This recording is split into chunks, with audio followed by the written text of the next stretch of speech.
بسم الله الرحمن الرحيم. باب تحمل الشدائد في الله تعالى. وأخرج الطبراني في أوسط الكبير عن عقيل بن أبي طالب رضي الله تعالى عنه قال: جاءت قريش إلى أبي طالب فقالوا: يا أبا طالب، إن ابن أخيك يأتينا في أفنيتنا وفي نادينا فيسمعنا ما يؤذينا به، فإن رأيت أن تكفه عنا فافعل.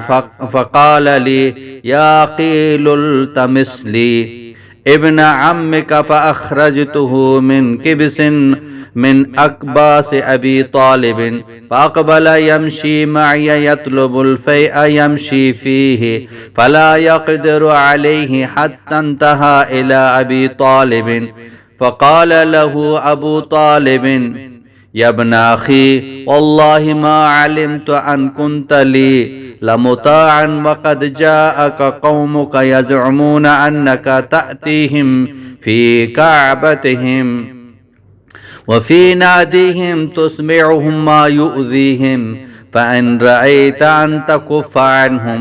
فحلق ببصره إلى السماء وقال: والله ما أنا بأقدر أن أدع ما بعثت به من أن يشعل أحدكم من هذه الشمس شعلة من النار. فقال أبو طالب: والله ما كذب ابن أخيه قط، ارجعوا راشدين.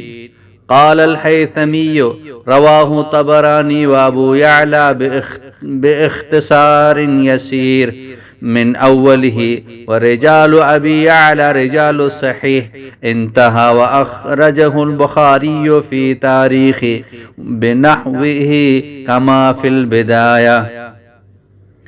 یہ باب ہے حضور صلی اللہ علیہ وسلم کا اللہ پاک کی طرف دعوت دینے کی وجہ سے سختیاں اور تکالیف دینا۔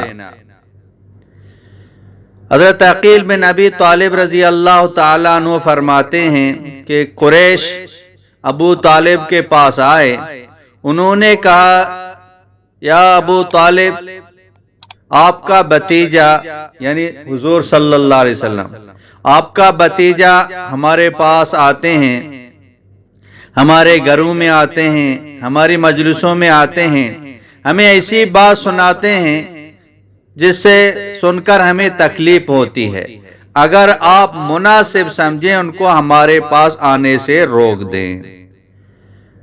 تو حضرت عقیل رضی اللہ تعالیٰ عنہ کہتے ہیں کہ ابو طالب نے مجھے کہا: یا عقیل، جاؤ اپنے چاچا زاد بھائی کو ڈھونڈ کے میرے پاس لے کر آؤ۔ حضرت عقیل رضی اللہ تعالیٰ عنہ فرماتے ہیں کہ ابو طالب کے کوٹڑی میں سے آپ علیہ السلام کو میں بلا کر لے کر آیا۔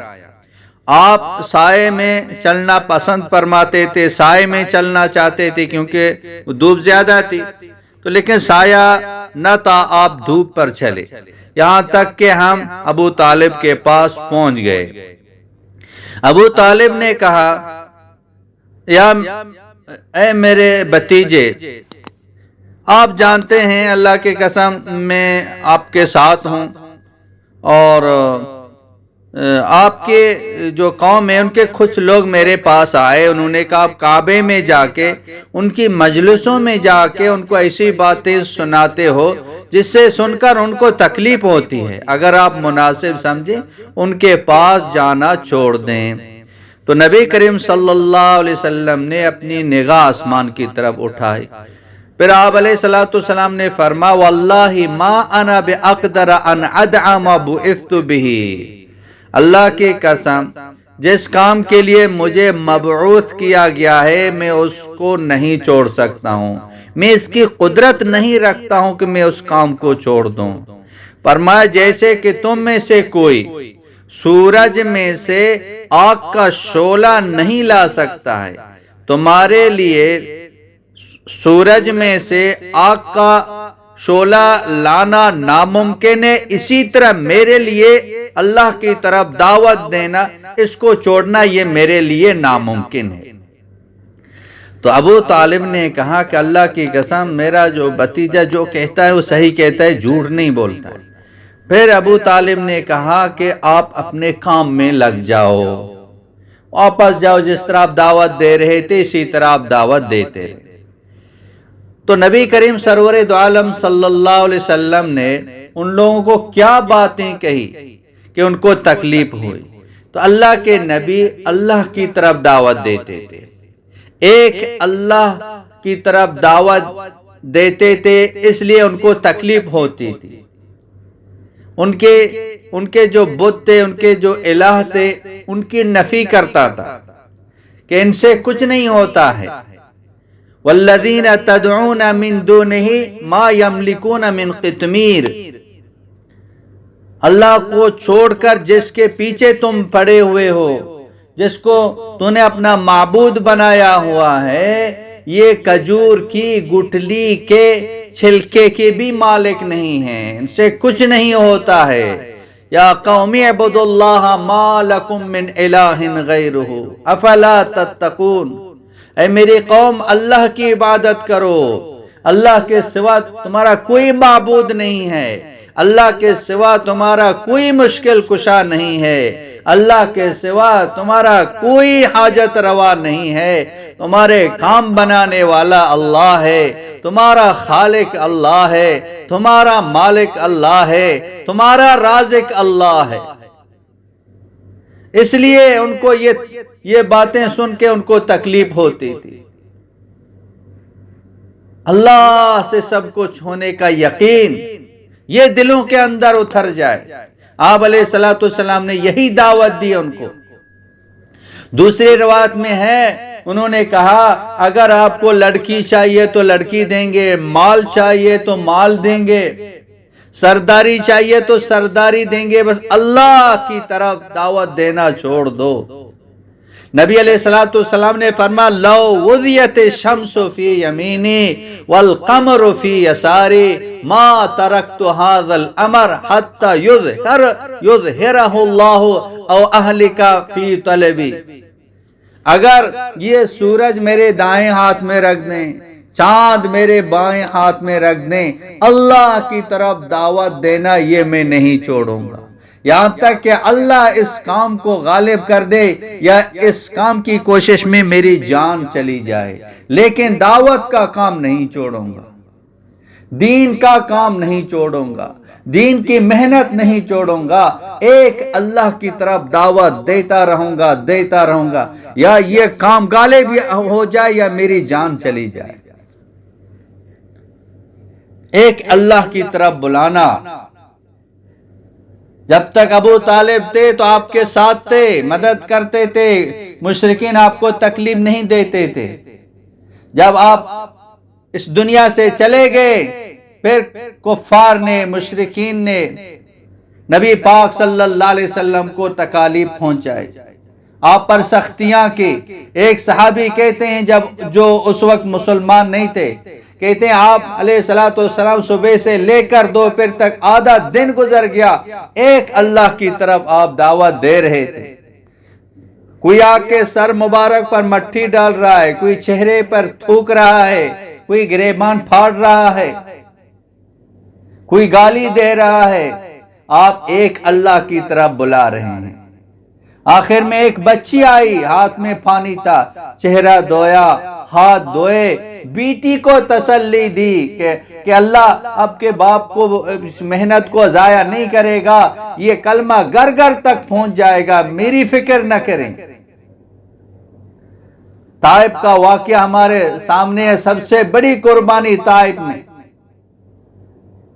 بھوک برداشت کی، پیاس برداشت کی، بیوی کو تہمت لگائی ان لوگوں نے، بیٹیوں کو طلاق دی، راستے پر کھانٹے بچھائے گئے، سر مبارک پر کچرا ڈال دیا گیا، اونٹنی کی اجڑی ڈال دی گئی، نماز پڑھ رہے ہیں، چادر گلے میں ڈھال کے اس کو کھینچ رہے ہیں، نماز پڑھنے آپ کو دھکا دے رہے ہیں، شاعر کہہ رہے ہیں، جادوگر کہہ رہے ہیں، لیکن آپ نے دعوت کا کام نہیں چھوڑا، ایک اللہ کی طرف دعوت دینا نہیں چھوڑا۔ فرمایا واللہ ما انا باقدر ان ادعا ما بعثت به، جس کام کے لیے اللہ نے مجھے بھیجا ہے، اللہ نے جہاں میری تشکیل کی ہے، یہ کام دیا، میں اس کو کبھی نہیں چھوڑ سکتا، کبھی نہیں چھوڑ سکتا۔ آپ نے صحابہ کرام کی ایک جماعت بنائی، فَلْيُبَلِّغِ شَاهِدُ الْغَائِبِ، اب تمہارا کام ہے اس دین کو پوری دنیا میں پہنچائیں۔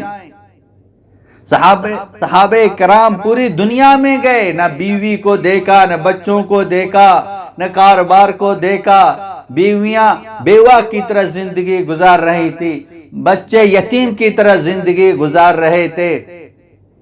خرجوا وما رجعوا الى دیارہم حتی ماتوا فی سبیل اللہ، اللہ کے راستے میں نکل گئے، واپس نہیں آئے یہاں تک کہ ان کا انتقال اللہ کے راستے میں ہو گیا۔ یہ دین ایسے ہمارے پاس نہیں پہنچا ہے، بڑی قربانیوں سے یہ دین ہم تک پہنچا ہے، خون کی ندیاں چل کے جو نا یہ دین ہمارے پاس پہنچ گیا۔ اللہ کا دین پوری دنیا میں صحابہ کرام نے پہنچا دیا۔ عزیزو، اب اللہ کے نبی کے بعد، حضور صلی اللہ علیہ وسلم کے بعد کوئی نبی نہیں آئے گا۔ قیامت تک یہ انسان آتے رہیں گے، ان کو اللہ کی طرف دعوت کون دے گا؟ ان کا یقین کون بنائے گا؟ ان کا رخ اللہ کی طرف کون موڑے گا؟ ان کا رخ مال سے اعمال کی طرف کون موڑے گا؟ ان کا رخ دنیا سے آخرت کی طرف کون موڑے گا؟ ان کو ابھی کون سمجھائے گا؟ ان کو ابھی کون دعوت دے گا؟ ان کو ابھی کون اللہ کی طرف دعوت دے گا؟ اب اللہ کی تعریف کون کرے گا؟ یہ اس امت کی ذمہ داری ہے، یہ اس امت کا کام ہے کہ اللہ کی طرف دعوت دے دے، لوگوں کو اللہ کی طرف بلائے، دین کی طرف بلائے، ان کو نصیحت کرے کہ اللہ نے کامیابی دین کے اندر رکھی ہے، دنیا کی بھی کامیابی ہے، آخرت کی بھی کامیابی ہے۔ یہ امت کا وقت ضائع ہونے سے بچ جائے، امت کی صلاحیتیں یہ صحیح جگہ پہ لگ جائے، امت کی جان، امت کا مال، امت کا وقت صحیح جگہ پہ لگ جائے۔ اب اس کی فکر کون کرے گا؟ روزانہ لاکھوں آدمی بغیر کلمے کے اس دنیا میں جا رہے ہیں، گناہوں میں مبتلا ہو کے، مسلمان ہو کے اس دنیا میں جا رہے ہیں، ان کی فکر کون کرے گا؟ کوئی نبی نہیں آئے گا، یہ میرا اور آپ کا کام ہے، یہ مرد عورتوں کا کام ہے۔ ایک ایک انسان پر محنت کریں، اس کی فکر کریں، اللہ کا دین پوری دنیا میں زندہ ہو جائے، دین کی محنت پوری دنیا میں زندہ ہو جائے، بی دینی کی محنت پوری دنیا میں ختم ہو جائے۔ کام کرتے کرتے اس دنیا میں جانا ہے۔ اللہ نے ہماری تشکیل کی ہے، کنتم خیر امت اخرجت للناس تأمرون بالمعروف وتنہون عن المنکر۔ اللہ نے ہماری تشکیل کی ہے، اللہ نے یہ کام ہمیں دیا ہے، اللہ نے یہ کام ہمارے ذمے میں لگایا ہے۔ انبیاء علیہ السلام کی فکر کیا تھی؟ ایک ایک انسان جہنم سے بچ جائے، سارے جنت میں جانے والے بن جائیں۔ ہم دکاندار نہیں ہیں، ہم تاجر نہیں ہیں، ہم ملازم نہیں ہیں، ہم حضور صلی اللہ علیہ وسلم کے کام والے ہیں۔ اسی فکر میں سونا ہے، اسی فکر میں اٹھنا ہے، اسی فکر میں جانا ہے۔ اللہ سے رو رو کے مانگنا ہے کہ ہماری جان، مال، وقت یہ صحیح جگہ پہ لگ جائے، دین کی محنت پہ لگ جائے، اللہ کا دین پوری دنیا میں زندہ ہو جائے۔ اللہ پاک سب سے پہلے اس کو چمکائے گا، اللہ اس کو کامیاب کر دے گا، اللہ اس کو ہدایت کا ذریعہ بنا دے گا۔ اللہ پاک ہم سب کو عمل کرنے کی توفیق عطا فرمائے. میں بھی کوشش کرتا ہوں، آپ بھی کوشش کریں. وآخر دعوانا ان الحمدللہ رب العالمین. مولانا عبد الحکیم اسحاق کے بیانات کے لیے حکیم اسحاق آفیشل کو سبسکرائب کریں. مولانا عبد الحکیم اسحاق.